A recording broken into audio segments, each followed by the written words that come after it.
저는 지난 3년 동안 엉망으로 헝클어져 버린 그런 문제들이 놓여 있는데요. 이 바로잡는 것이 쉬운 일은 아닌 듯합니다. 그래서 어떻게 무엇을 어떤 순서로 바로잡아야 할 것인가, 이 문제를 고민해 보기 위해서 두 분 모셨는데요. 먼저 저는 이분을 40년 동안 독자로서 알아왔습니다. 도올 선생님 모셨습니다. 어서 오십시오. 감사합니다. 그리고 21대 대통령 선거 민주당의 경선 후보죠, 이재명 의원님. 네, 어서 오세요. 반갑습니다. 예. 그 의원이라는 명칭이 좀 색다르네요. 이게 이제 대표가 처음 들어봅니다. 아니시니까. 네, 처음 들어봅니다. 예, 대표가 아니시니까 후보라고 부르기에는 아직 좀 경선이 시작이 안 됐고. 예비 후보입니다. 예비 후보. 그래서 이제 의원으로 네. 호칭하겠습니다. 먼저 뭐 우리가 지난 넉 달 동안 무슨 일을 겪었는지는 우리 모두가 다 알고 있습니다. 소회가 어떠신지 먼저 도올 선생님. 이번 이 사건은 아주 우리 역사의 저 그 깊은 구석의 이 문제들이 그냥 이렇게 노출돼서 이제 앞으로 우리가 좀 잘하면은 깨끗하게 우리 역사가 그 세탁된다 그럴까, 그 완전 뒤바뀌는 진정한 어떤 의미에서 그 동학임 얘기하는 개벽의 시작이다, 이렇게 개벽. 느껴져요. 개벽의 시작이다. 예. 사람의 이제 생각도 바뀌고 가치관도 바뀌고, 그렇게 되면 정말 우리나라가 자격 있는 1등 국가가 되지 않을까, 저는 그런 기대에 살고 있습니다. 저하고 많이 다르시네요. 저는 지금 막 가까웠는데 이재명 의원께서는 어떠신가요? 뭐 저도 사실은 매우 책임 있는 자리에서 이번 군사 쿠데타 내란 상황을 맞았고요. 이제는 일단은 이제 윤석열에 대한 하면 그 결정난 상태에서 이제 대선이 치러지는데 뭔가 아직 해결됐다기보다는 말씀하신 것처럼 정말로 이렇게 큰 뭐 책임감이랄까, 뭐 어깨를 짓누른다고 보통 하잖아요. 걱정. 사실 그런 게 많죠. 또 개인적으로 보면 아직 그 뭐라 그럴까요? 뭐 꿈속 같지는 않고 뭔가 만화 속 같은 느낌? 너무 황당무계하고요. 약간 비현실적으로 약간 느껴지고. 비현실적인 그런 느낌이 꽤 들기도 합니다. 도올 선생님이 굉장히 기대를 안고 지금 상황을 보고 계시다고 그래서 제가 여쭤봐야 될 것 같은데, 저는 사실 약간 암담했거든요. 왜 암담했냐 하면 우리가 거시적으로는 민중이 역사의 주인이다, 이제 국민이 나라의 운명을 결정한다, 이렇게 또 뭐 정치를 하려고 국민이 합니다, 이런 말씀 평소에 하세요. 근데 그렇긴 한데, 그래도 우리가 헌법에 따라서 대의민주주의 체제를 하고 있고 또 직업관료제를 두고 있고, 나라 운영과 관련된 문제를 일상적으로 다루는 사람들은 사회학자들이 파워 엘리트라고 말하는 그 사람들이잖아요. 네. 근데 지금 보면 대통령은 군대를 동원해서 국회를 해산하려고 했고, 네. 헌법재판소는 그 권한대행이 헌법 위반을 했는데도 중대하지 않아서 그냥 괜찮다고 얘기를 하고, 또 권한대행들은 헌법을 무시하고 헌법재판소의 결정도 깔아뭉개면서 마음대로 하고, 언론인들은 내란 세력한테 마이크 쥐어주고, 군인들은 그 불법적인 지시를 시킨 대로 하고, 경찰도 마찬가지고. 네. 나라의 중요한 중대사를 결정하는 일을 해온 정치, 경제, 군사 분야의 그 소위 말하는 파워 엘리트, 권력 엘리트들이 이렇게까지 헌법에 무지하고 헌법을 무시하고 오로지 자기 이익만 챙기고 이런 모습을 본 것 같아서, 저만 그런 게 아니고 정말 무슨 희망이 있냐 이 나라에 라고 말하는 분들도 계시거든요. 근데 저는 그것 때문에 좀 암담한데, 선생님은 희망적으로 말씀하셔서. 우리나라에 지금 파워 엘리트라는 말을 쓰셨는데, 그 엘리트가 아니죠, 그 사람들이. 엘리트답지 못한 거죠.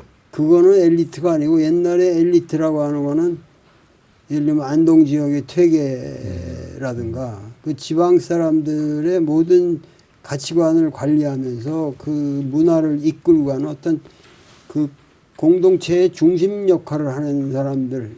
저쪽 우도에는 뭐 저 조남명이 있고 뭐 누구 이런 식으로 해서 그게 형성됐던 건데, 지금 파워 엘리트라고 그러는 사람들은 현실적인 권력을 가지고 있는 것처럼 보이지만 실상은 사실 그 시험 좀 잘 본 사람들이거든요. 그리고 그 권력을 가질 하등의 역사적 그 체험이나 그 자기들의 어떤 삶의 역정에서 그 자격이 없어요. 그러니까는 그들이 아무리 준동한다 해서 그 민중의 힘을 이겨낼 수는 없다. 우리 이제 동방사상에 철저하게 난 고전 학자니까는 고전에 사로잡혀 있는 사람들은 내가 존재한다는 것 자체가 낙관을 가지지 않으면 존재 못하는 거거든요. 그래서 아주 낙관을 했습니다. 시종일관. 선생님은 약간 이 세상을 플라톤이 생각하는 그런 세상, 이데아를 향해서 가고 있어요. 예. 그런 세상이고 엘리트란 정말 이렇게 가치와 또는 품성, 역량을 가진 사람 이렇게 생각하는데 선생님의 분류에 의하면 이 무기를 든 무례배, 현실적 힘은 가졌지만 결코 통치할 자질이 없는 그러니까 권력을 가진 무례배들이. 무례배 그 정도라고 생각하시면 그 표현이 엘리트는 아니다. 뭐 그런 말씀이신 것 같아요. 네, 그리고 공감이 가는 바가 있습니다. 민심의 파워를 결국은 그런 소수의 엘리트들의 장난으로는 그 이기지 못한다. 결국은 결국 진리가 승리한다라는 네. 그런 생각이 뭐 저 같은 사람한테는 확고하죠. 근데 저는 사실 그 관련해서요. 지금의 이런 상황을 저는 이런 얘기를 많이 했어요.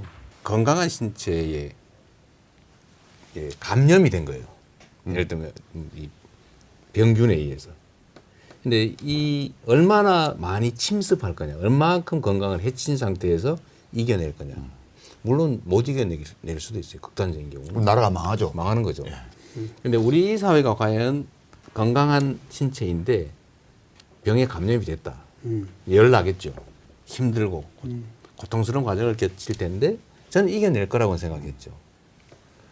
얼마나 빨리, 얼마나 건강을 해치지 않고 정상을 회복할 수 있을까의 문제라고 생각했거든요.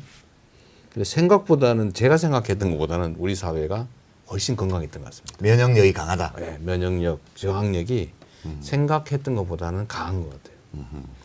저는 사실 이 초기에 예를 들면 이제 계엄이 있기 이전에 사실 상당히 비관적으로 봤거든요. 언젠가는 우리가 이 상황을 극복은 할 텐데 엄청나게 많은 희생을 치른 다음에야 이겨낼 수 있을 것이다라고 생각했는데 우리 윤석열 대통령이 제가 생각한 것 이상으로 더 과격한 반응을 보인 거죠. 그리고 그 과격한 반응에 대해서 우리 국민들이, 대중들이 신속하게, 강력하게, 그것도 품격 있게 대응을 해서 결국은 이겨냈잖아요. 근데 그 바로 그 국회로 가시면서 차 안에서 네. 방송하신 거 그게 결정타 같아요, 사실은. 근데 김혜경 여사가 훌쩍거린 거 맞아요? 옆에 훌쩍거리는 소리? 맞습니다. 저는 뭐 죽을지도 모르는 상황이니까. 저는 몰랐는데 나중에 보니까 영상 보고 그러니까, 하셨구나. 그러면 지금 말씀 듣다 보면 당연히 그 다음 질문이 떠오르는데 그러면 이 감염병을 이기고 나서 우리 몸은 어떤 상태로 가야 되는가? 네. 또다시 이런 병에 걸리지 않으려면 뭘 고쳐나갈 건가? 그렇죠. 이런 문제들이 바로 나옵니다. 그래서 그렇습니다.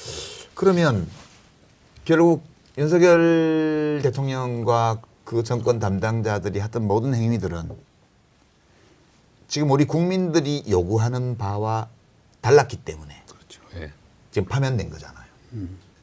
그리고 지금 낙관적으로 보신다는 것은 결국 국민이 원하는 것이 이루어지는 시대로 들어갈 거다. 이런 결국은 우리나라 지금 어떤 모습으로 어디로 가야 된다고 생각하면서 지금 대선을 준비하고 계신지 좀 말씀해 주시면 좋겠어요. 너무 많은 것이 망가졌죠. 경제 시스템도 망가졌고요.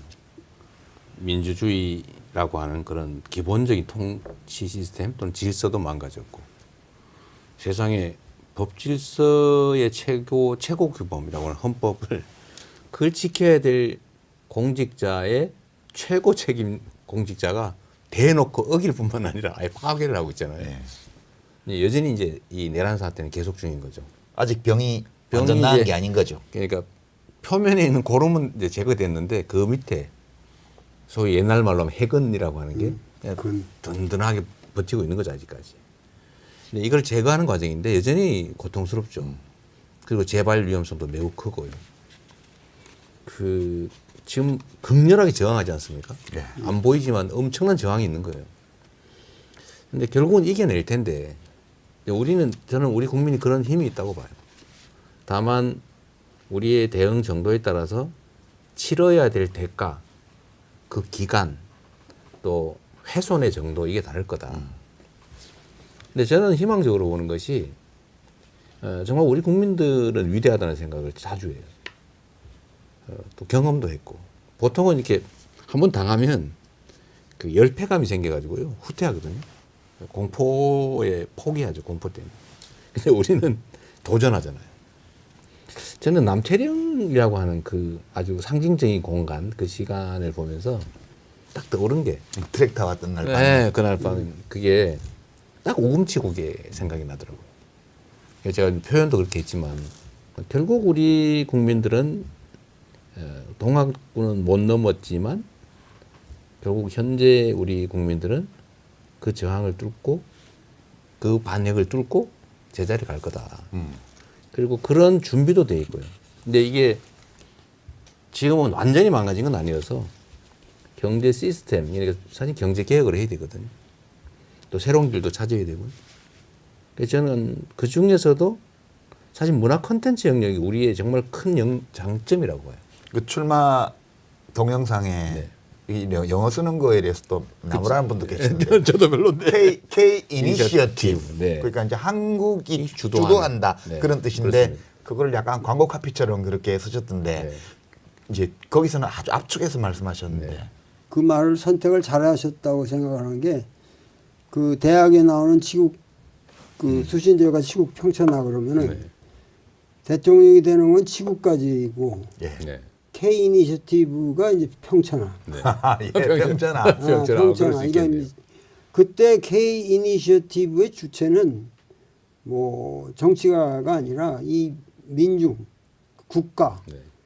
대한민국이라는 이 국가가 전 천하의 하늘 아래 모든 국가의 모범이 모범이 되는. 되는 예. 모델 표준이 되는 그래서 겁니다. 그게 이건 대학에 나오는 이 구절이구나. 평천하. 평천하. 그러니까 우리 국민들이 집단적으로 해낸다는 거죠. 그렇죠. 예. 근데 저는 그 중에서도 예를 들면 우리가 뭐 기술이든지 뭐 산업이든지 이런 것들을 우리가 세계를 제패할 수는 없는데 저는 그래서 김구 선생이 정말 위대한 사람이라는 생각이 드는 거예요. 그 어려운 시절에 대한민국이라고 하는 이 어쩌면 소국이잖아요. 이 소국이 가야 될 길. 우리가 무력이나 부 이런 것들로 세상을 제패하지 못하겠지만 우리를 지킬 정도만 된다면 그 다음은 문화로 세계를 이끌어갈 수 있다. 그 먹고 살기 어려운 시절에 말이에요. 근데 무학의 테러리스트가 그런 멋진 말을 그런 주장을 했을 리 없다고 주장하는 분도 계시잖아요. 그분이 계시죠. 예. 우리는 대학교 때 그걸 읽으면서 이 양반 너무 나이브하다. 너무 낭만적이셔. 낭만적이지. 지금은 그 소위 이제 요즘 유행하는 말로 소프트 파워. 예를 들면 경성 파워야 우리가 하드 파워. 할 수 없겠지만 제가 이번에 있잖아요. 홀딱 속았수다니까 뭐 복삭 속았수. 그걸 보고 제가 엄청나게 많이 울었는데 정말 그 제가 아무리 참으려고 해도 그 공감이라고 하는 거를 벗어날 수가 없더라고요. 그 보편적인 감정이죠 인간에게. 네, 근데 그건 너무 잘 만든 거예요. 그래서 이게 우리 이제 문화의 힘인데 어쨌든 우리가 그런 영역들의 것이 많다. 그 중에 하나가 저는 지금 전 세계가 민주주의의 위기를 겪고 있잖아요. 그렇죠. 기본적인 사회 질서가 파괴될 불안감을 가지고 있는 거예요. 그걸 파괴하려는 세력들도 있고요. 우리가 했던 것처럼. 근데 이걸 우리가 이겨냈잖아요. 전 세계가 아마도 저런 나라가 다 있어. 저게 가능해? 진짜 그렇게 생각해도 돼요? 돌선생님? 우리가 이거 이번에 한 거? 이거는 뭐 제 딸도 저 토론토에 아주 정 교수로 있는데 나한테 메일을 항상 보내오면서 대한민국이 정말 위대하다. 네. 국제적으로 평가가 상당히 높다. 그래서 우리가 여태까지 분단을 거치면서 이렇게 고생을 했는데 그런 보람이 느껴진다고 그래요. 그래요? 저는 그래서 K 민주주의 이것도 그냥 하나의 사건이 아니고요. 아 이런 게 가능하다는 거야? 라고 하는 걸 전 세계에 보여준 것 같고요. 아마 전 세계에서 모델로 저는 대한민국의 사례를 찾을 것 같습니다. 권력자의 진입 쿠데타를 어떻게 이겨내는가. 그렇죠. 그것도 무혈의 그 그렇죠. 웃음으로 평화롭게. 저는 위대한 정말 역사의 일부라고 봐요. 실용주의라는 말을 네. 많이 쓰셨는데 그 핵심적인 단어로 사람들이 오해가 많은 것 같아요. 저 사람이 너무 실용적이라는 말을 경박하게 쓴다 이런 식으로 생각하는데 사실은 그 실용주의라는 것의 실용이라는 게 실제로 유스풀하다, 네. 쓰임이 있다, 기능이 있다. 그러니까 진리의 가치 기준이 그것이 우리 사회에 그리고 정말 백성들의 모든 사람들의 행복을 증진시키는데 유스풀하다. 네. 이러면은 진리로 받아들이겠다. 그러니까는 윌리엄 제임스도 그런 말을 했지만 참이기 때문에 유용하고 유용하기 때문에 참이다. 그런 말이. 그러니까 그 말을 좀 더 과감하게 쓰실 필요가 있어요. 실용주의가 정말 필요한 겁니다 지금. K 이니셔티브 관련해서는 저 개인적으로 논평하자면 몇 가지 사례가 있는 것 같아요. 우리가 전체적으로 아직 소프트 파워 면에서 세계를 선도하는 건 아닌데 저 나라 뭐야? 라고 사람들을 놀라게 한 게 최근에 3번 있는데 네. 첫 번째는 코로나19 글로벌 팬데믹 때 그렇죠. 예. 한쪽에서는 중국처럼 봉쇄 정책으로 강압적으로 해서 어느 정도 성공을 거둔 나라가 있었고 되게 민주주의 하는 나라들이 대부분 방역에 실패했습니다. 네. 근데 한국은 강압적 조처 없이 정부와 시민이 협동해서 그 아주 치명률이 높은 시기에 대유행을 막아내고 치명률이 아주 낮아진 다음에 이제 면역이 되도록 네. 이거 성공한 나라잖아요. 그때 굉장히 한국을 이 세계를 놀래킨 게 하나 있었고요. 두 번째는 이제 뭐 K-팝이니 네. K-드라마니 하는 이런 문화산업 이게 대중적인 문화예술 작품들이에요. 이게 사실 폭삭 소가수다 같은 경우도 그 역사와 문화가 전혀 다른데도 그 가족 간의 애틋한 사랑과 서로를 위해주는 그런 어떤 행동과 그 감정의 교류와 이런 것들로 전혀 다른 문화권 사람들까지도 이렇게 끌어들이는. 그러니까 옛날에 왜 가장 민족적인 것이 가장 세계적이다 이런 말, 그 뭔 말이야 이랬는데 네. 굉장히 우리 스타일로 했는데 전혀 다른 문화에 가닿는 이런 거 있었고요. 그 다음에 이번에 대통령의 진입 쿠데타를 무혈로 좌절시키고 다시 헌법 절차에 따라서 평화적으로 합법적으로 복구해 나가는 이 과정. 이제 이런 게 몇 가지 사례인데 이런 건 그렇다 치더라도 지금 우리 국민들은 되게 제일 고통스러운 게 경제 문제예요. 그래서 지금 선생님이 실용주의, 실용 이 문제를 말씀하셨는데 그러면 그거를 이재명 의원께서 되게 강조하실 때에는 이 문제에 대해서 지금까지 좀 정부에서 접근하던 방식과는 좀 다르게 하겠다. 네. 이런 의지가 들어있는 거죠. 그렇습니다. 예. 그 한번 좀 뭐부터 어떻게 해야 될까요? 이거 지금 어느 정도 심각하다고 보세요? 일단은 사람들의 삶이라고 하는 게 정말 먹고 사는 게 중요하잖아요. 그 아주 뭐 일상적으로 쓰는 말로 등 따시고 배부른 게 최고 아닙니까? 물론 이제 그 수준들은 좀 다를 수 있죠. 근데 지금은 최소의 생존이 위협받는 시기가 됐어요. 근데 그게 우리 사회의 총량이 부족해서 그러냐, 부의 총량, 기회의 총량이 부족하냐. 사실 과거보다 어느 때보다도 사실 많은 시기잖아요. 네, 편중돼 있는 거죠. 결국은 편중된 거죠. 그리고 정치라고 하는 거는 저는 그런 생각을 합니다. 예를 들면 특정 정치인의 이념과 사상을 실험하는 곳이냐. 그건 아니죠. 그건 아니죠. 네. 그건 무책임한 거죠. 그건 무책임한 거죠. 근데 결국은 세상 사람들의 삶을 지금보다는 좀 더 낫게, 더 낫게 만드는 게 사실 정치의 역할이고, 그러니까 정치는 기본적으로 실용적일 수밖에 없는 거죠. 이상적인 거는 뭐 예를 들면 혁명이나 이런 것들을 기획할 수도 있지만 그래갖고 잘 안 사실은 되는데 잘 보통. 안 되죠. 잘 안 되고 그리고 실패하면 어떡할 거예요. 네. 그래서 아주 안전하게 가장 효율적으로 가장 현실적으로 뭔가를 새롭게 만들어서 사람들의 삶을 개선하는 거, 그 사회 공동체의 미래를 만드는 거. 그- 이게 정치니까 실용적이라 해야 되죠. 그 우리나라의 아주 그 고질적인 편견이랄까 또 우리 진보 세력이라고 그러는 사람들의 또 부족함도 물론 있겠지만은 뭐 우파래야 경제가 흥한다. 경제는 보수가 잘해 이런 거요. 경제는 보수가 잘한다. 그 가짜 전설입니다. 그게 진짜 가짜거든요. 네. 이건 진짜 가짜 맞습니다. 그 정말 머리를 합리적으로 정의롭게 쓰는 사람들이 리더십을 장악할 때 반드시 국민들의 부가 증가합니다. 맞습니다. 그러니까는 어떠한 그 획일적인 무슨 블루프린트를 제시하기 전에 그 리더십에 올바른 그 의가 있으면은 이 정의감이 있고 그렇고 공자도 그랬잖아요. 적은 거를 불안과 적은 거를 내가 걱정하는 게 아니라 환불기운이다. 그게 고르지 못한 것을 걱정하는 거다. 그리고 정치라는 건 딴 게 아니고 그냥 바르게 하면 되는 거다. 네. 그 바르다는 말 자체가 아주 깊은 내용이 있겠지만은 그런 것을 두고 볼 적에 이념의 시대는 지나갔다. 네. 왜냐면 이념이라는 거는 이 머리 쓰지 못하는 놈들, 이거 그냥 저 뻥꾸라들이 그 이념을 말하는 거거든요. 뭐 누구 빨갱이다 그러면은 그냥 그걸로 내용 아무것도 없어요. 거기에 대한 구체적으로 제가 왜 빨갱이냐를 제시하는 그 빨갱이 적발자는 없어요. 그러니까는 그런 사람들이 경제를 한다. 이걸 그 사람들 머리에서 경제가 제대로 될 수가 없죠. 그래서 저는 그 조순 선생하고 상당히 친하게 지냈는데 네. 그 과거에 그 양반이 원래 한화학의 대가예요. 아주 서구적인 경제학의 대가이기도 하지만 우리 한학의 율곡 특히 아주 대가입니다.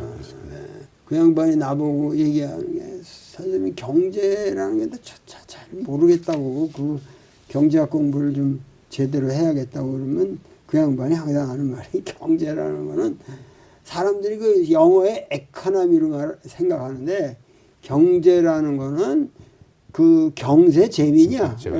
경세 재민이니까 나라를 제대로 바른 위치에 세우고 백성들을 그 삶에서 도탄에서 구해주면은 그게 바로 경제야. 그러면서 항상 말씀하시던 게 기억이 나요. 그러니까 그야말로 이 경제 문제라는 거는 이 정치적인 그 어떠한 정의감을 가지고 있고 진보적인 생각을 가진 사람이 리더십을 장악하면 반드시 잘 되게 되겠다. 그래서 선생님 그 하도 이념 이런 거 좋아해서요. 저도 이념 그런 거 하나 보시나 무슨 리즘을 들고 나오셨어요? 그래서 제가 그래서 먹사니즘. 네, 먹사니즘은 근데 좀 약간 좀 없어 개념이 보이죠? 좀 좁지 않나요? 좁죠. 그죠? 먹고 사니즘의 이제 준말인데 먹사니즘. 기능적이고 물질적이고 네. 그렇다고 우리가 정의했는데. 그래서 약간 물신숭배 같은 느낌? 뭐 잘사니즘으로 바꿨습니다. 잘사니즘이 있잖아요. 그 화이트헤드가 네. 아주 대단한 철학자죠. 20세기. 예, 철학자이고 수학자이고 뭐 수학자, 대단한 분이죠. 대단한 예. 분이죠. 그 양반이 인간의 이성의 기능은 세 단계가 있다. To live, 사는 거. 그 다음에가 to live well, 잘 사는 거. 잘 사는 거. 그 다음에 to live better, 더 잘 사는 거. 사는 거. 그런데 이성이라는 게 수학적인 머리 기능이 아니라 인간의 삶을 총체적으로 이렇게 증진시키는 거, 잘 사는 거. 근데 여기 그 잘사니즘인가? 네, 목사니즘, 잘사니즘. 잘사니즘 보면서 이거 저 화이트헤드 말 같은데 난 그런 느낌이 들었어요. 그 나중에 더 잘 사니즘으로 가야지. 더 잘 사는 거. 제가 그 출처를 솔직히 밝히면요. 네. 인터넷 사이트에 보면 먹고 사니즘이라는 말이 있습니다. 옛날부터 있었어요. 있었어요. 먹고 사니즘. 그래서 한 글자 뺀 거예요. 먹사니즘이. 고자 뺀 거예요. 그런 줄 알았어요. 근데 이제 그걸로 부족해서 잘 먹고 잘 사는. 네. 잘사니즘. 네.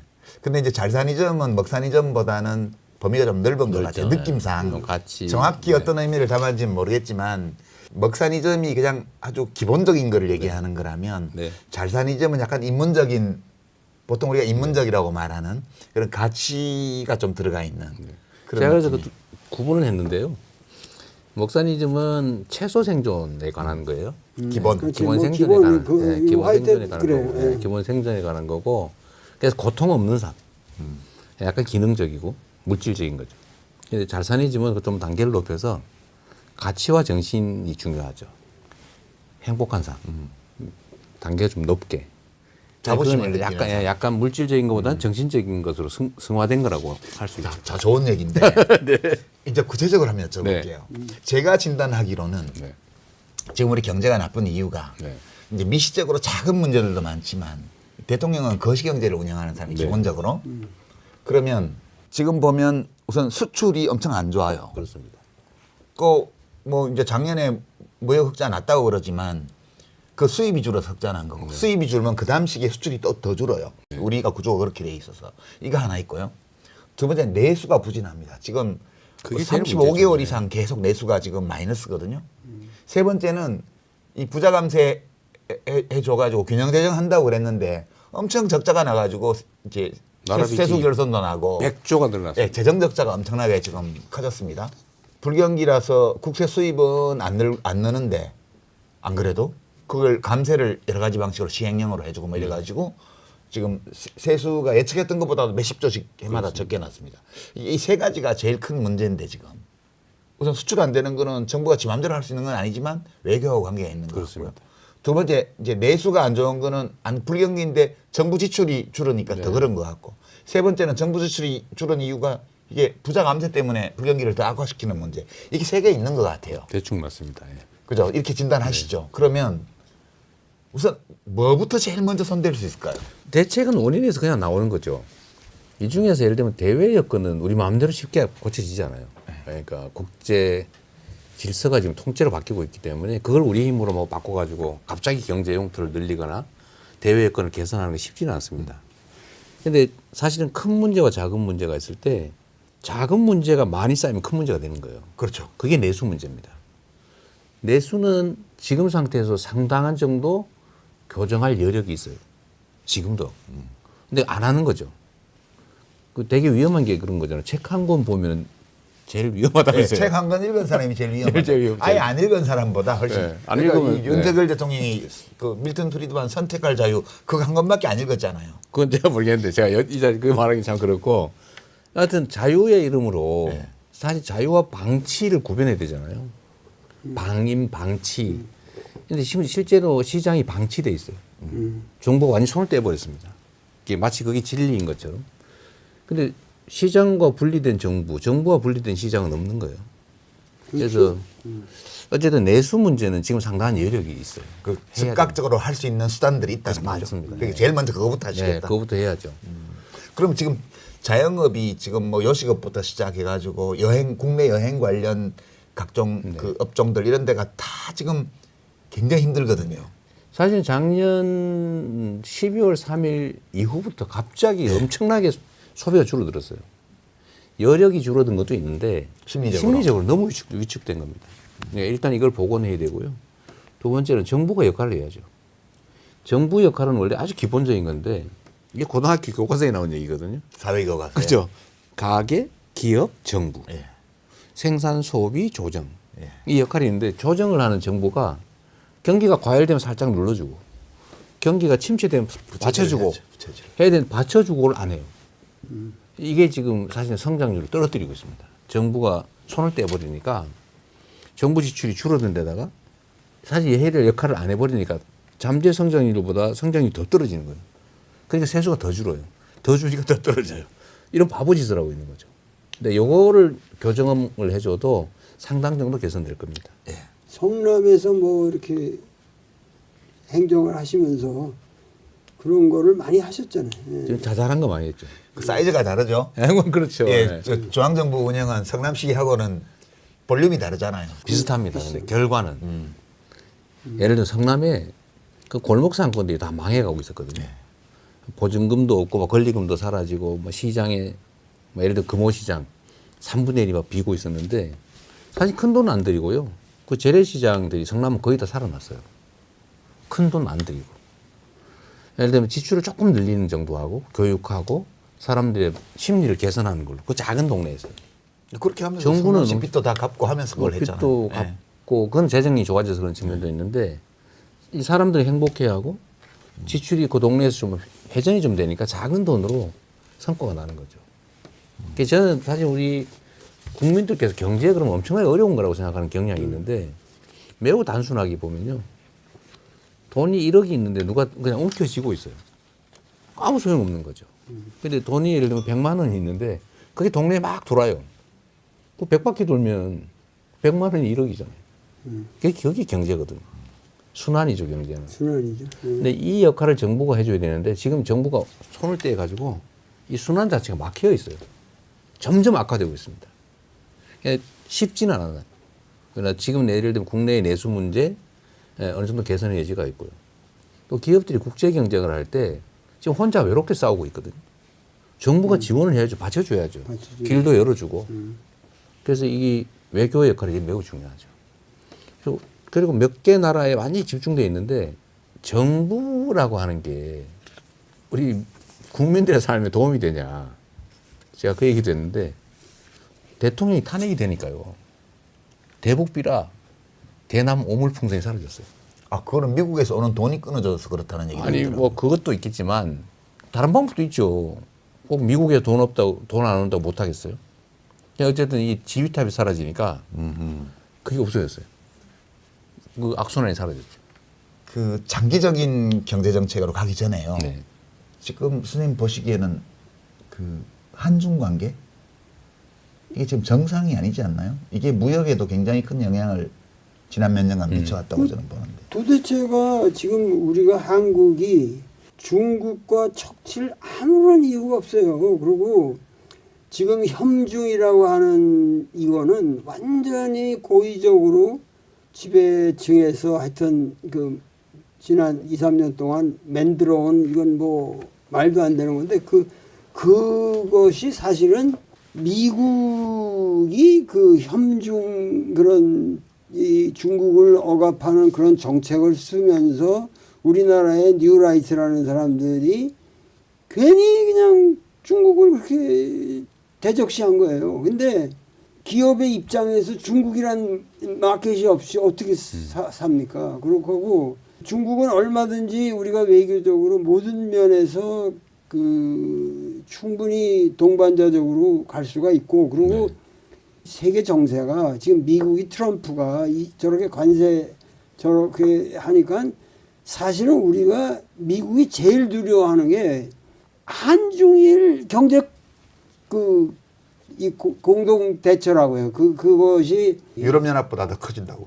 더 크니까 우리가 지금 반일이다 뭐 친일 뭐 이런 그 지저분한 걸 떠나서 일본하고도 우리가 친하게 지내야 됩니다. 그리고 중국을 우리 품 안에 안고 그러면서 대등하게 외교적으로 이렇게 만들어 나가면은 미국도 그렇게 함부로 전 세계가 우리 때문에 구원을 얻는다. 그래가지고 우리를 지원하게 되죠. 그러니까 이런 거시적인 정책의 변화가 있어야지 기업만 가지고는 안 돼요. 이거 내가 왜 이런 얘기를 하냐면 내가 그 김우중 그 회장하고 여러 번 세계 여행을 좀 했잖아요. 그거 글도 쓰시고 그러셨어요. 재밌었습니다. 그때도 얘기가 그 경제라는 거는 그냥 하여튼 물리고 서큘레이션이다. 그걸 돌리려면 이 나같이 노동자처럼 부지런히 댕기면서 만나고 그냥 하면서 계속 노력을 해야 된다. 가만히 앉아서 되는 게 아니다. 그렇죠. 그러면서 어떻게든지 우리 이쪽 동아시아의 경제 블록을 만들어서 나가야 된다. 그래서 자기가 그 당시 김일성도 그때는 살아있을 때니까 김일성도 가서 만나고 일본 수상도 만나고 중국에 계속 노력을 했거든요. 이 문제 어떻게 보세요 지금? 특히 한중 관계, 한일 관계 이런 거요. 매우 어렵죠. 사실은 이제 과거하고 달리 최근에는 진영 대결이 너무 커졌습니다.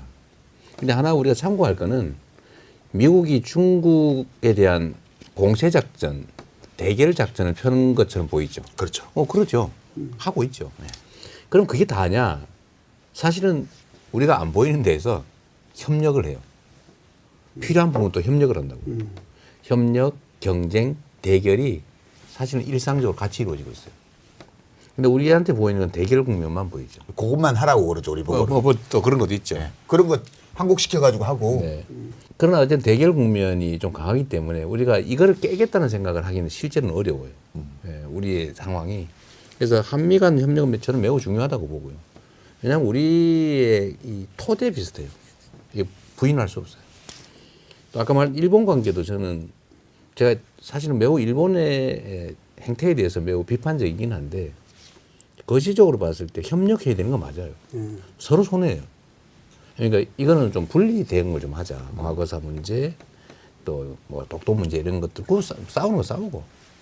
그러니까 경제적인 문제나 예를 들면 문화사회적 측면은 뭐 그것까지 그럴 필요 없잖아요. 원래 전쟁을 하면서도 오른손으로는 주먹질하면서 왼손은 잡는 거 아니에요. 세상 일이라고 하면 그렇죠. 그것도 실용주의. 그것도 실용주의죠. 실용주의. 먹고 사는데 도움이 되니까요. 왜 뭐 쓸데없이 모든 걸 싸우는 데다 투여할 필요는 없어요. 그렇지. 촉질 필요 없죠. 그런데 중국이나 러시아 관계 문제는 그렇다고 해서 여기를 다 버릴 수는 없죠. 버릴 수가 없어요. 그렇죠. 버리려고 해도 안 버려져요. 아직 붙어 있는데 어떡할 거예요. 우리가 경제적인 연관성이 너무 크고 지리적으로 물리적으로 떨어질 수가 없어요. 운명이에요, 운명. 그래서 이거를 그러니까 한미 관계, 한미 동맹을 존중하고 한미 협력 관계를 제대로 구축하면서도 러시아와 중국과의 관계는 잘 관리해야 된다. 그러니까 이렇게 얘기할 수밖에 없고 실제로 그 사이에 많은 것들이 있을 수 있죠. 근데 지금 상황은 많은 전문가들 얘기로는 미국이 소련이 강대할 때는 네. 강대한 국가로 존속하고 있을 때는 소련을 이제 지정학적 라이벌로 네. 규정을 하고 소련을 고립시키기 위해서 중국을 활용을 했다는 거예요. 미중 관계가 그때부터 이제 닉슨 급속도로 때부터 시작해서 좋아졌죠. 급속도로 좋아져서 쭉 잘 오다가 중국 경제가 굉장히 발전을 하고 그리고 소련은 해체되고 그러면서 중국 GDP 규모가 총액이 미국의 약 70%에 다가서고 이렇게 되면서 미국이 중국을 새로운 지정학적 라이벌로 지목했다는 거예요. 한 10여 년 전부터. 그게 오바마 때부터인데 트럼프 1기 때부터 본격화됐다는 거예요. 바이든도 그걸 이어갔고 지금 트럼프 2기 와서도 마찬가지고. 그래서 중국을 지정학적 라이벌로 규정을 하고 이것을 봉쇄하는 노선을 쓰면서 아시아 태평양 쪽을 그 봉쇄선으로 조직하고 그러면서 한일 관계를 붙이려고 그러고 그다음에 중국에 대한 혐오를 조장하고 선생님 아까 말씀하셨습니다. 그런 눈에 안 보이는 작업들을 하고 그거에 호응하면서 윤석열 정권이 우리 내부에서는 협중 정서를 조장하고 그리고 이제 외교 노선에서는 반중 노선으로 가고 이렇게 되면서 한중 무역 관계가 파탄 상태로 들어가면서 우리 경제에 외부 충격이 왔다. 이런 분석이 많거든요. 그러면 이 압력은 계속될 텐데 그러면 이재명 의원께서 국정 운영을 맡게 된다면 이 문제에 관해서는 이런 지정학적인 대결 이거 속에서도 어떻게 우리의 국익을 지켜가느냐 그렇죠. 일단 되게 어려운 과제가 될 것 같은데. 근데 대개 이건 답이 있어요. 있어요? 왜냐하면 사실 보신 것처럼 일단 중국하고 우리의 이 관계 문제는 사실 중국의 책임도 상당히 있습니다. 사실 중국하고 우리 관계가 정말 좋을 때가 있었어요. 이 한반도에서 한국과 중국의 관계가 정말 거의 밀월처럼 느껴지는 한 20년 전쯤 중국이 한국을 볼 때 새로운 모범이야. 정말 뭐라 그럴까요? 이 한국의 문화가 중국을 거의 그렇죠. 지배라고 하는 정도로 상당히 영향을 미치는 그 시기였었는데 지금은 매우 적대적으로 변했죠. 근데 그 계기 중에 하나가 사실은 중국의 안 보이는 경제 제재였어요. 국민들이 이걸 느낀 거예요. 그래서 이게 사실은 하나의 큰 요인이 됐죠. 어쨌든 그 문제에 대해서는 중국의 좀 책임도 없다고 할 수 없고 어쨌든 이게 지금의 그 한중 그 갈등의 한 큰 원인이 된 거기도 해요. 어쨌든 여기에 대해서는 해결책을 좀 찾아야 될 텐데 근데 이 동아시아 그 세력 관계 문제는 지금 이제 말씀하신 것처럼 소위 외교사에서는 일강 국가가 이강 국가를 언제나 견제를 하는데 그렇죠. 이강 국가를 견제하는 방법은 삼강하고 손잡는 거예요. 언제나 그랬어요. 그 우리 몸값이 올라갈 수 있는 거 아니에요, 이거? 그러니까 바로 그거죠.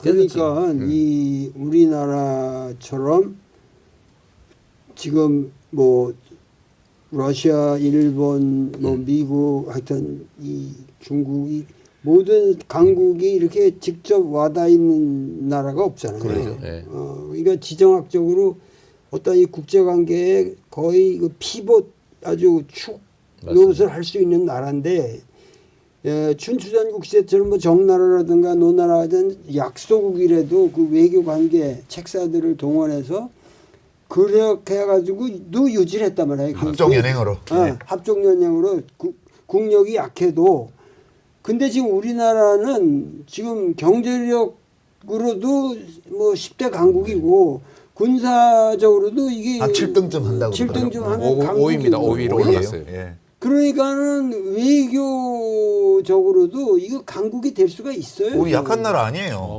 그러니까는 5대 공사 강국입니다. 예. 앞으로 되시면은 뭐냐면 배짱이 있어야 된다 우리가. 아까 드렸던 말씀 마저 드리면 어쨌든 미국 입장에서는 중국 견제를 위해서 러시아하고 손을 잡기로 한 것 같아요. 그렇죠. 그리고 중국 봉쇄를 위해서는 북한하고 관계를 개선해야 돼요. 근데 이게 우리한테 기회 요인이죠.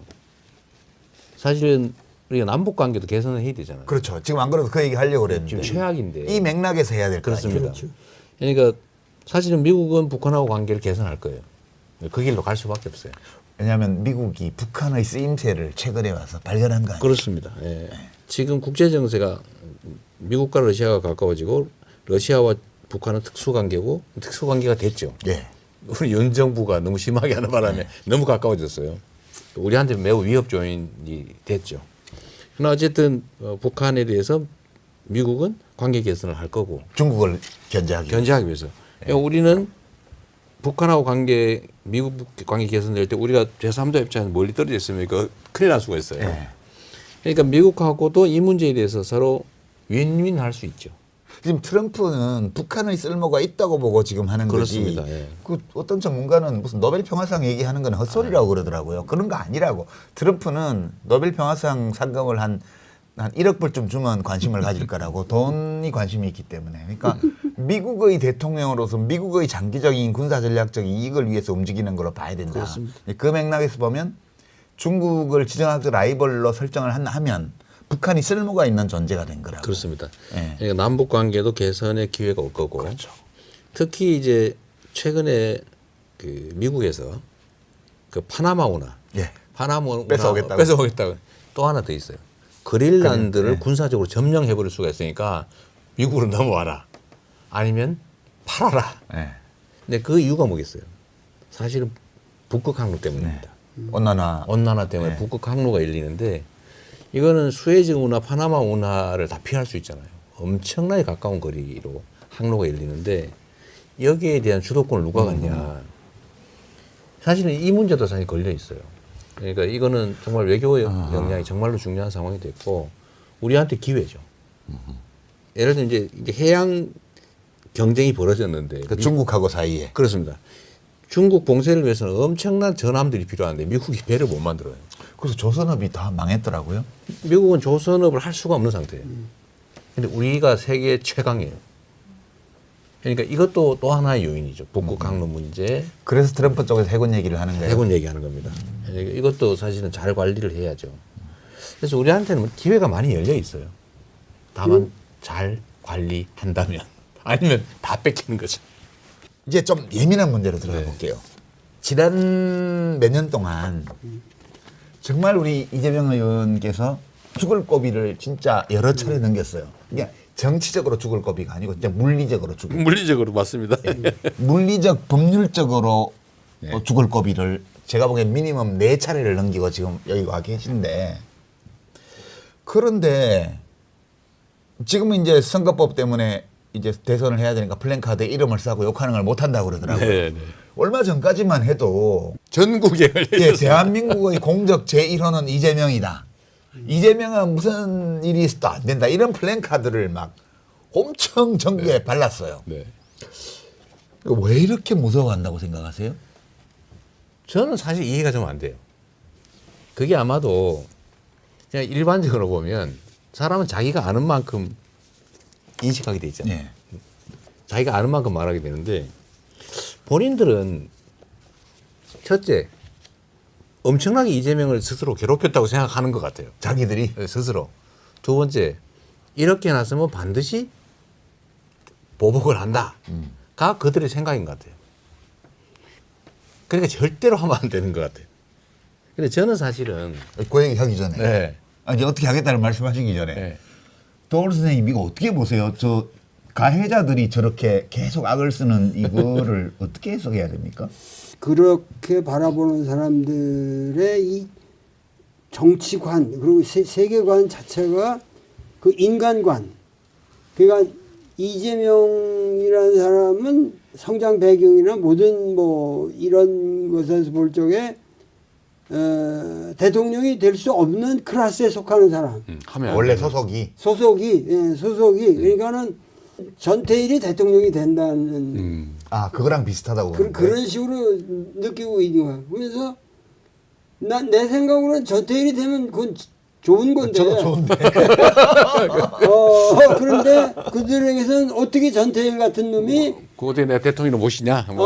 이런 식으로 되는 거죠. 그러니까 똑같은 생각을 가지고 있는 거예요. 근데 이 우리 한국 신학으로서 민중 신학이라는 걸 주창하신 안병무 선생이 예수라는 거는 갈릴리에 일어난 하나의 사건이지 예수가 누구냐 이거 실제 따질 수 없다. 역사적인 예수. 근데 그 사건은 역사의 지평 어디서나 일어날 수 있는 사건이다. 그래서 전태일을 예수 사건이라고 했거든요. 그런 유형의 사건들이 수없이 있었다는 거죠. 있었지. 인류 역사에. 인류 역사에 그런 사건인데 그 사건 예수 사건이 우리나라에 많다. 그러면서 전태일이야말로 이 예수다 이랬거든요. 우리의 민중은 예수가 될 만큼 위대하다. 그러면서 안병무 선생님이요? 네, 안병무 그렇게 겸손하신 분이 그렇게 거역한 말씀을 하셨다고. 그러니까는 그야말로 그런 사람에게는 이재명이가 대통령 된다는 게 예수 사건이에요. 예수 사건만큼 네. 저는 이제 앞으로 십자가를 질지 모르지만 예수 사건처럼 느끼는 거예요. 나는 어떻게 이재명이가 예수가 되냐 이런 공포가 있는 거예요. 저는 왜 저렇게까지 반응하는지 정말 잘 이해가 안 돼요. 왜 저러는 거예요? 우리 모르게 못된 일을 혹시 많이 하셨어요? 저는 인생사에서요. 네. 누가 저를 괴롭혔다고 보복한 일이 한 번도 없어요. 제가 성남시장 할 때도 경기도지사 할 때도 누구를 해코지 해가지고 내쫓은 일이 한 번도 없어요. 그래서 하도 이해가 안 되니까 네. 특히 앞장서는 게 권성동 의원이에요. 네.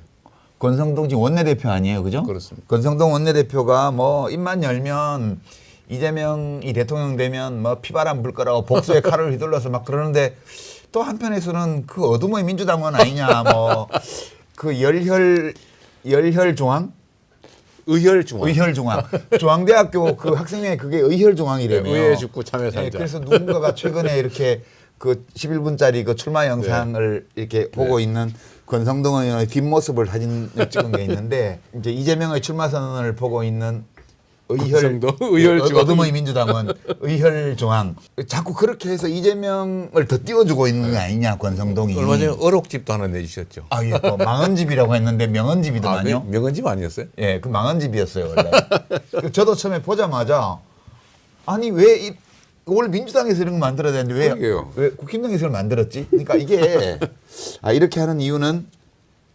우리하고는 보통 사람들하고는 어떤 가치 판단의 기준이 네. 지금 거꾸로 서 있는. 망언집이라고 만들었는데 저도 읽어봤거든요. 예. 뭐 내가 나쁜 말 한 건 아닌데. 아니 이렇게 훌륭한 말씀을 많이 하셨단 말이야. 사람들이 네. 놀래더라고. 근데 제가 한번 TV 토론 나가서 홍준표 대구시장한테 그 얘기 한 적이 있거든요. 네. 제가 앞에 전제를 붙였어요. 이렇게 하면 안 된다는 거 저도 아는데요. 민주당에서 누군가가 대통령이 되어서 윤석열 대통령이 이재명 대표한테 한 거하고 똑같이 맞아요. 그 말씀하시죠. 국힘당 주요 정치인들한테 해줬으면 좋겠어요. 다 틀어가지고 수도 없이 기소하고 일주일에 3번, 4번 법정에 나오게 만들고 그러고 저 사람 사법 리스크 있어. 이렇게 말해주고 싶어요. 라고 말을 했더니 네. 그 홍준표 시장이 그 시장님이 그래야만 민주당 지금 뭐해요? 이러더라고요. 그래서 그거 어떻게 하실 거예요, 그러면? 아니, 일각에서는 확 해야 돼라는 사람도 있어요. 일단은요. 그 실용적인 입장에서 보면 그거 사실은 그 뒤지로 쫓아다니는 그 에너지로 딴 거야 돼. 힘들어요, 그거. 그 정말 피곤해요. 그리고 괴로워요. 사람을 괴롭히는 게 즐거운 사람도 있는데 저는 거기에 에너지 쓰는 게 너무 아까워요. 이 짧은 5년 주어진 시간이 얼마나 귀한 시간이에요. 근데 그거를 누구를 옛날에 너무 멋졌지. 그래가지고 그걸 쫓아다니면서 뭘 한다고 하는 게 얼마나 낭비입니까? 그 저는 그게 즐겁지 않아요. 근데 그런 말씀 안 하셨어요? 뭐든지. 그동안에? 이런 말씀이요. 내 얘기를 해도 안 믿고 안 믿어요? 분명히 거짓말일 거다 이런 생각하니까요. 그래서 제가 예를 한번 들어줬어요. 내가 성남시장 된 다음에 나를 괴롭히거나 또는 뭔가 문제를 일으키던 사람들 내가 다 내쫓지 않고 교정해서 다 썼다. 근데 경기도지사 하면서 산하기관장 뭐 강제로 뭐 어떻게 내쫓은 거 있냐? 없다. 다 데리고 성과 내게 했다. 그래서 인정받는데 난 한 번도 그런 일이 없고 그럴 마음도 없는데 끊임없이 이재명은 분명히 그럴 거야. 그래서 제가 결론은 그거죠. 아, 부처님 눈에는 부처만 보인다. 그거까지만 하셔야 돼요. 그러니까 거기까지 봐야 돼. 뭐 이런 안 하셔도 돼요. 그거 아닐까 그 생각이 들었어요. 선생님 어떠세요? 저는 도저히 이해가 안 됐어요, 여쭤보는 거예요. 왜 저러지? 그러게요. 그러니까 국민이 선택하는 거잖아요. 우리 사회에서 진짜 우리 이재명 의원님의 그 인생 이야기를 들어보면은 그게 자서전에도 나와 있고 좀 그 고생을 한 그 도수가 그 보통 도수가 아니에요. 그 이 뭐 산업재해로 신체적으로 당하고 뭐 맨날 두드려 맞고 뭐 그런 가운데서 또 그 고시를 본다고 고생하고 뭐 하여튼 그 삶의 역정이 이건 드라마틱해도 이렇게 드라마틱할 수도 없고 그리고 나같이 좀 편한 가정에서 큰 사람의 입장에서는 더 끔찍하게 그게 공감이 와요. 상상이 잘 안 되죠. 그렇게 그 살았다는 게. 이렇게 더 괴롭고 그게 얼마나 이게 한 인간으로 받기 어려운 거냐. 근데 그런 사람이 그런 체험을 해본 사람이 이 나라의 리더가 돼 봐야 이 정치라는 게 번지수를 찾는다고 지금. 맞습니다. 그러니까 그 나쁜 놈들도 여태까지 계속 해먹었는데 해방 여태까지 이 우리 사회 제일 밑바닥에서 고생한 이 사람한테 기회를 주는 건 아니 그 기회를 내가 억지로 주자는 것도 아니고 그냥 프로세스에 따라서 가는 건데 왜 거기에 대해서 그 헛소리들을 하냐 말이야. 어? 난 이거는 하나의 사상가로서 양심 있는 학자로서 그건 정말 국민들한테 외치고 싶어요. 너희들 이러지 말아라. 그거밖에 없지. 그건 왜 그러냐 그 원인을 분석할 거야 뭘까 하는데 이거는 정말 내가 보기에는 이거는 사건입니다. 되시면은 그리고 아무리 잘못돼도 그 어렸을 때부터 축적되어 온 그 체험에서 우러나오는 정의감이 결국 우리 사회에 큰 보탬이 됩니다. 그러니까 이 결국 중요한 게요. 사실 저도 저 자신에 대해서 의문을 가질 때가 있거든요. 왜 사는가? 그 생각을 할 때가 있어요. 왜 안 하겠어요? 그런데 결론은 뭐였냐면 사람은 자신이 스스로 행복하기를 원하잖아요. 즐겁기를 원하고. 자신의 삶의 의미를 부여하려고 하죠. 네. 어떤 때가 가장 행복하냐? 저는 제가 뭔가를 해가지고요. 사람들이 그 결과 때문에 행복해하는 걸 보면 저는 행복해요. 그게 그러니까 제일 정치를 행복해요. 하는 거야. 네. 그러니까 정치를 하시는 거예요.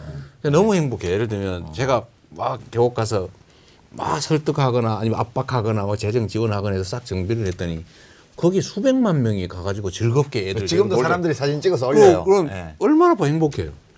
그 옛날에는 막 그 닭죽 5만 원, 6만 원 주고 안 사 먹으면 계곡에 들어가지도 못해서 애들 데리고 쭈삣쭈삣 하던 그 수많은 가족들이 이제는 막 자유롭게 막 튜브 들고 가서 그 장면을 보면 얼마나 행복합니까? 그럼 이런 것들 사실은 각 영역에 있거든요. 강영영. 예를 들면 몇십만 원 없애가지고 온 가족이 죽어버리자 이래가지고 떠나는데 제가 50만 원은 연 1% 이자로 조건 없이 빌려준다. 대신에 인터넷으로는 안 되고 와라. 네, 기본금융. 그럼요. 네. 50만 원 빌려줘. 그 때문에 정말로 고맙다. 우리 죽을 거 살았다. 이러는 걸 보면 진짜 행복하거든. 그 500억인데 경기도 예산에서. 그 사람들은 그걸 모르는 것 같아요. 그 행복한 게 누군가를 괴롭혀가지고 막 이렇게 날리면 행복한지는 모르겠는데 저는 그게 안 행복해요. 그러니까 저 어떤 그 차이가 사람은 누구 감옥 보내면 행복한 사람이 있었어요. 맞아요. 옛날 옛적에. 옛날 옛적에 네. 어느 나라에 네. 누구 감옥 보내면 행복한 사람이 있었어요. 그런 것 같아요. 부부가 다 그랬던 것 같아요. 근데 국힘당 분들은 이 방송 안 보실 거예요. 그러겠죠. 근데 누가 셔츠로 잘라가지고 이것도 올려서 자기도 모르게 볼 수가 있거든. 네. 그래서 제가 말씀드리는 거예요. 남을 괴롭혀서 그 사람 감옥 보낼 때 행복 안 하시대요. 우리 이재명, 정치인 이재명은 자기가 한 일 때문에 누가 행복해하는 걸 보면 행복하시대요. 네. 누가 나 때문에 고통스러워하는 걸 보는 거는 제가 괴로워요. 본인이 괴롭대요. 재미없어요. 네, 그러니까 그런 플랜카드 좀 그만 붙이고요. 그러니까 출마 선언할 때 이재명을 무찌르다 이런 얘기 좀 그만 좀 하시고 어떻게 국민을 행복하게 할 건지 얘기하시라고. 그 도대체 아무리 말을 해도 못 알아들으니 이해를 못하는 것 같아요. 이 일을 어떻게 하면 좋아요, 진짜? 아는 만큼 생각하는 거죠. 좋은 말씀이신데 그래서 저는 설득하는 걸 포기했어요. 그렇지. 설득해도 안 믿어요. 그래서 결국은 보여줘야 돼요. 보여주려면 대통령이 돼야 돼야 돼. 먹어봐야 돼. 꼭 먹여봐야 돼. 그 사람들을 행복하게 하려면 대통령이 되셔야 되겠네. 그래서 저는 그 국회에서 많이 보잖아요. 네. 그 사람들. 제가 보면 형님 뭐 이렇게 하면서 저는 보면 반가워요. 네. 그리고 좀 그만해. 이제 그렇게 하는데 그럼 막 되게 멋져 보여요. 의열중앙도? 오열주왕도 엄청 멋져 보여요. 근데 제가 그 사람들한테 사실 비공개 자리에서 이런 얘기를 해요. 그 정치를 하면서 행복하세요? 그러니까 행복하자고 하는 거 아니에요. 정치하는 당신이 행복해야 국민도 행복한데 행복해요 진짜? 내가 이렇게 물어봐요. 근데 엄청 괴로워해. 왜 괴로워하면서 그런 짓을 하고 있는 거예요. 자기도 행복하고 타인도 행복하고 국민도 행복할 길이 있거든요. 네. 좀 그렇게 할 수도 있지 않나요? 뭘 저렇게 해가지고 죽이겠다고 해가지고 그 괴로워합니까? 그러니까 그런 사람들은 그 모자라는 거지. 그 비열한 자기 보신. 그러니까 자기 보신이 그 비열한 방법으로밖에는 머리에 떠오르지 않는 거예요. 근데 선생님, 제가 이 의원님께는 안 여쭤볼게요. 이런 말씀 들으면 다 좋아할 텐데, 모범답안이고 좋은 말씀이에요. 근데 한쪽에서는 이번 내란 관련 그런 사람들, 뭐 범죄 저지른 사람들 윤 정권에서 완전히 이거 손을 봐야 된다 이거는 강력한 응징을 해야 다시는 이런 일 못하지. 또 좋게 넘어가면 또 그럴 거 아니냐 이런 말씀 하는 분들도 꽤 많이 있거든요. 단죄를 하는 문제하고 이제 용서를 해야 한다는 그런 게 있는데 저는 단죄를 하지 않으면 통합이 되지 않는다고 봅니다. 그렇기 때문에 단죄는 사회 통합을 위한 단죄예요. 네, 통합을 위한 단죄. 통합을 위한 단죄예요. 그러니까 복수를 위한 단죄가 아니고. 복수가 아니고 그래서 여기에 직접적으로 타의적으로 끌려 나온 뭐 군인이라든가 뭐 지휘관급에서 이런 건 뭐 대대적으로 과감하게 용서를 하고 그러고 아주 악의적으로 한 사람들은 사전 공모하거나 아주 나쁘게 하거나 이런 사람들은 철저히 단죄를 함으로써 우리 사회를 통합시킬 수가 있는 겁니다. 그걸 안 하고 가면은 우리나라는 정말 후진 국가가 되는 겁니다. 그런 게 살아 있습니다. 제가 전에도 했던 얘기인데 통합하고 봉합은 다른 거예요. 그냥 일단 무조건 오해 덮어놓는 이게 통합은 아니죠. 그렇죠.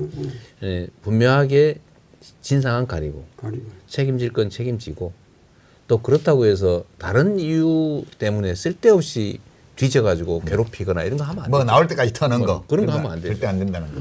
형사처벌이라고 하는 게 두 가지 이유가 있는데 하나는 응보예요. 이제 복수죠. 복수를 대신해 주는 거예요. 나쁜 짓 한 만큼 대가를 치른다. 국가가 대신 복수해 주는 복수는 거죠. 그죠. 또 하나는 예방 효과예요. 반복하지 않게. 네. 예방엔 두 가지가 있죠. 그 사람이 다시 그 짓을 하지 않게 하는 거. 소위 특별 예방이라 그러고 세상 사람들이 보고 아 저러면 안 되는구나 하고 해서 다른 사람이 따라하지 않게 하는 거. 일반 예방.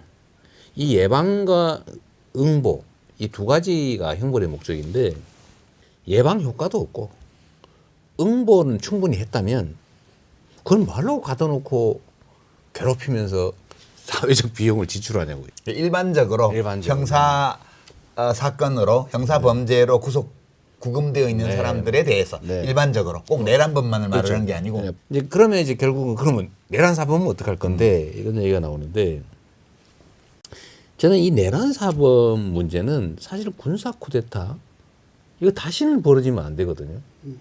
그런데 사실 전두환 이 내란 세력에 대해서 우리가 그 사람은 수백 명을 죽였잖아요. 예. 아직도 그 사람이 지시한 군인들 때문에 총칼로 장애인 되거나 정신적으로 문제되거나 이런 사람 많이 살아있단 말이에요.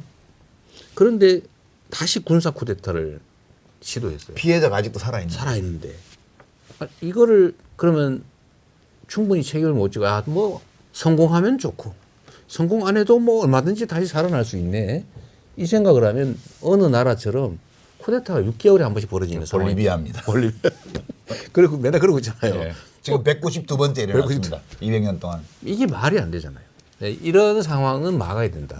그래서 이 사회의 근본 질서를 뒤흔들어서 국가를 위기에 빠뜨리는 이런 다시는 벌어지지 않게 거기는 완벽한 대응책을 강구해야 된다. 책임을 물어야 될 사람에 대해서 물어야죠. 확실하게 물어야 된다는 거죠. 그리고 자수자백하고 협조하고 하는 경우는 그건 또 진상을 밝히기 위해서라도 적정한 조치가 필요하겠죠. 어쨌든 그 과정이 필요하고요. 지금 민주당에서 쭉 검찰 개혁을 추진해 왔잖아요. 문재인 정부 때부터. 그 지금 대세는 검찰 조직은 합법적 행정기관인데 지난 윤석열 정권 아래에서 또 내란 국면에서 또 지금까지 수장부터 시작해서 범죄 조직처럼 행동하고 있다. 그래서 검찰은 개선의 여지가 없기 때문에 완전히 수사권과 이 기소권을 완전 분리해서 공소청으로 가야 된다. 이런 게 이제 정권 교체를 원하는 분들의 대세예요.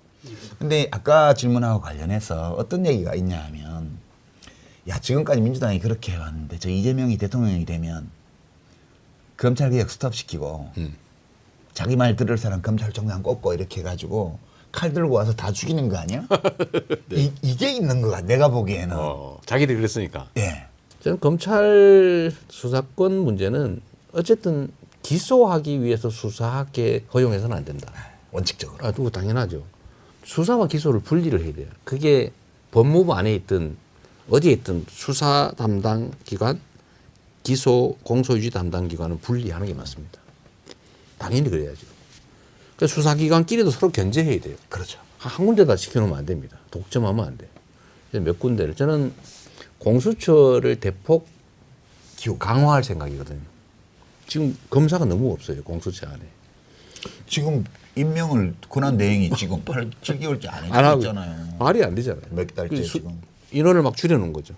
그래서 공수처도 늘리고 예를 들면 지금 국가수사본부도 좀 강화하고. 독립성도 강화하고 역량도 강화하고 그다음에 예를 들면 뭐 기소청, 공소청이죠. 네. 공소청과 수사청을 분리한다고 하면 이것도 철저하게 분리해서 견제하게 하고 또 수사기관끼리 상호 견제를 하게 만들어놔야 됩니다. 서로 수사하게 만들어야죠.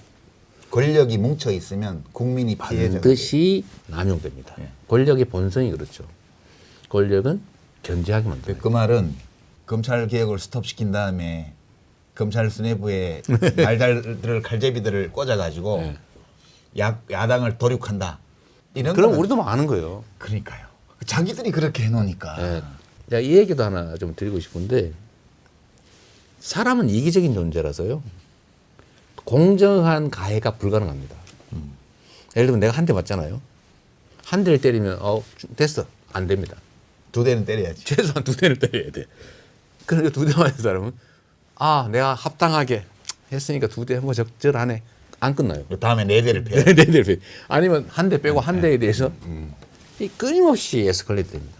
사람이란 그런 존재죠. 근데 이걸 적정선에서 정지해야 됩니다. 정지를 안 하면 그게 권력이 해야 되는 일이에요. 통합이 그래서 공동체 책임자의 최고의 책임인 이유입니다.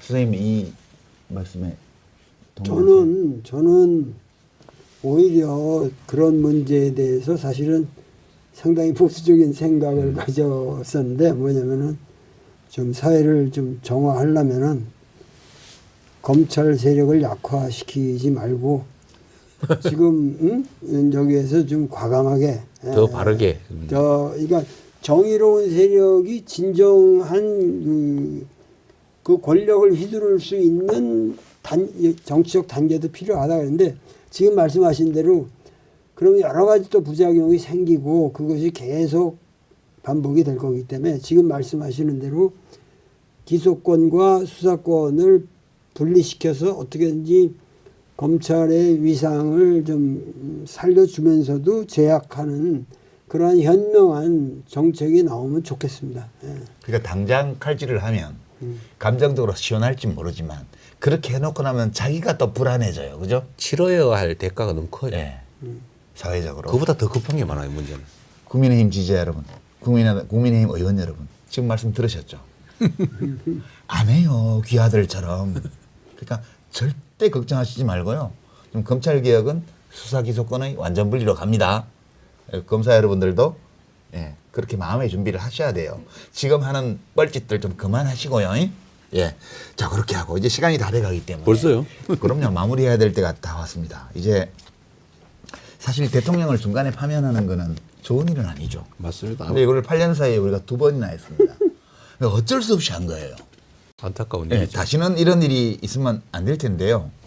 국민도 힘들어요. 맞습니다. 국민도 힘들어요. 너무 많은 걸 잃어요. 예. 그 사이.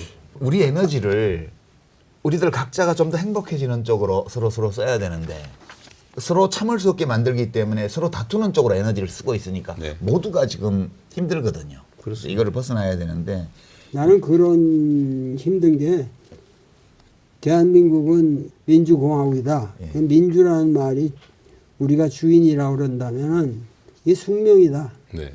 그러니까 이 민주국가, 이 아름다운 민주국가에서 세계적으로 자랑스러운 이 민주국가에서 산다는 것 자체가 이게 3D 업종이에요. 맨날 나가서 대모해야 되고. 공짜는 없어요. 네, 없어요. 그죠? 공짜 없어요. 예, 제대로 된 민주주의 국가에 살려면 민주공화국에 살려면 대가를 치러야 돼요. 네, 일을 좀 해야 됩니다. 예. 중용에 그런 말이 있거든. 그 도야자 불가수율이야. 도라는 거는 일순간도 너에게서 떠날 수 없는 거다. 네. 주인 노릇은 떠날 수가 없어요. 그게. 그러니까 떠날 수 있다면 가을이 비도야. 그랬더니 그게 떠날 수 있다면 그건 도가 아니다. 네. 사서 삼경에 뭔가 좋은 말이 다 있네요. 다 있어요. 다 있어요. 근데 이번에 그 어쨌든 응원봉을 들고 정말 좀 아름답더라고요. 네. 미안하지만 이뻐요. 예, 미안하지만 아름답더라고요. 근데 그렇게 얘기했대요. 유럽의 그 소위 프랑스 이런 데서 왔던 사람들이 이 시위 장면을 보고 아니 왜 시위를 밤에 해? 시위는 낮에 파업하면서 하는 거야. 출근 안 하고. 출근 안 하고 하는 거지. 왜 퇴근 후에 하냐고. 그런 지적을 하는 사람이 있었대요. 우리는 있겠죠. 퇴근해서 한다 그랬더니 아니 그거 왜 퇴근해서 해? 그렇게 그러니까 우리는 그런데 퇴근해서 하잖아요. 심지어 밤새잖아요. 네. 그러니까 엄청난 에너지를 발휘한 거예요. 근데 이 에너지 때문에 그 퇴근해서는 시위하지 않는 그 나라가 하지 못한 걸 우리는 하는 거죠. 그러니까 웰빙 해가지고는 민주주의도 하기 힘들어요. 빡세요, 민주주의 하려면. 자, 이제 마지막으로요. 우리 도울 선생님 오늘 말씀 쭉 들으셨는데 대한민국의 시민으로서 지식인으로서 학자로서 철학자로서 이제 중요한 어떤 일에 나서야 되는 그런 시기에 와 있는 이재명 의원께 좀 해주시고 싶은 말씀 있으시면 해주시죠. 지금 많은 사람들이 뭐 개헌도 얘기하고 자꾸만 그 정치 모델을 뭐 유럽의 뭐 내각제라든가 여러 가지 운운하면서 이 바보 같은 소리들을 하는데 결국은 지금 우리가 당면한 문제는 뭐 헌법 조문에 있는 게 아니라 사람에게 있는 거예요. 맞습니다. 그걸 실천하는 과정에서 정말 정의를 구현하고 평등을 구현하고 그래야 되는데 결국은 지금 당면한 문제는 우리가 정말 국민이 사랑하는 그 지도자로서 하여튼 바른 리더십을 한 번도 우리가 이 역사에서 해보질 못했어요. 얼마나 우리가 이 핍박을 받고 이 민중이 고통을 받으면서 오늘까지 왔고 해방 후에도 계속 이렇게 왔는데 국민들이 존경하고 사랑하는 그런 리더십을 네. 이 재임 기간 동안에 만드시면은 그게 아마 단군이 말한 홍익 인간의 네. 실천이 될 것이고 제세리와의 어떤 합리적인 사회를 만드는 그러한 계기가 될 거라고 네. 믿습니다. 예. 그래야죠. 이제 끝으로 그 인사 말씀하시기 전에 우리 도월 선생님 오늘 말씀하시면서 뭐 대학, 중령, 뭐 공작 다 나왔습니다. 근데 제가 들으면서 깜짝 놀라는 게 그 옛날 쓴 책에 지금 갖다 쓸 수 있는 말이 그렇게 많다는 게 우리 도월 선생님 책을 보다 보면 되게 놀래거든요, 제가. 최근에도 책 내신 게 이제 상식이라는 이 최근 상황에 대해서 소회를 쓰신 책도 있고요.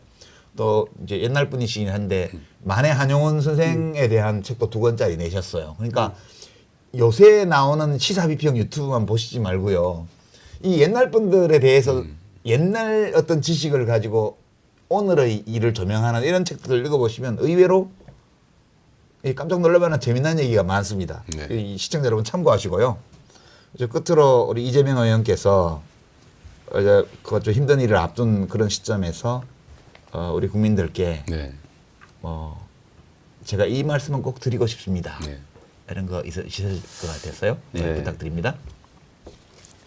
저는 이제 공직이라고 하는 거를 이제 10몇 년 이렇게 하고 있는데 이 공직자들이 어떻게 하느냐에 따라서 그 나라 운명이 결정된다는 생각을 계속 하게 돼요.